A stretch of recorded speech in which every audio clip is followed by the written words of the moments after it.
Iran ने ऐलान किया है कि अगर अमरीकी सदर डोनाल्ड ट्रंप की जानिब से आयद इक़्तिसादी पाबंदियां मुकम्मल तौर पर खत्म कर दी जाएं तो तेहरान जौहरी मुआहदे पर दोबारा दस्तखत के लिए तैयार है। ईरानी सुप्रीम लीडर के सीनियर मुशीर अली शमखानी के मुताबिक अगर अमेरिका ईरानी शराइत को तस्लीम कर ले तो ईरान अफजूदा यूरेनियम का मौजूदा जखीरा तर्क कर देगा।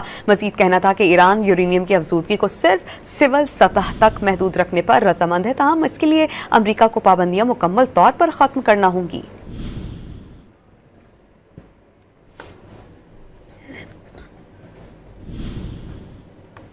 ईरान ने ऐलान किया है कि अगर अमरीकी सदर डोनाल्ड ट्रंप की जानिब से आयद इक़्तिसादी पाबंदियां मुकम्मल तौर पर खत्म कर दी जाएं तो तेहरान जौहरी मुआहदे पर दोबारा दस्तखत के लिए तैयार है। ईरानी सुप्रीम लीडर के सीनियर मुशीर अली शमखानी के मुताबिक अगर अमेरिका ईरानी शराइत को तस्लीम कर ले तो ईरान अफजूदा यूरेनियम का मौजूदा जखीरा तर्क कर देगा। मजीद कहना था कि ईरान यूरेनियम की अफजूदगी को सिर्फ सिविल सतह तक महदूद रखने पर रजामंद है, ताहम इसके लिए अमरीका को पाबंदियां मुकम्मल तौर पर खत्म करना होंगी।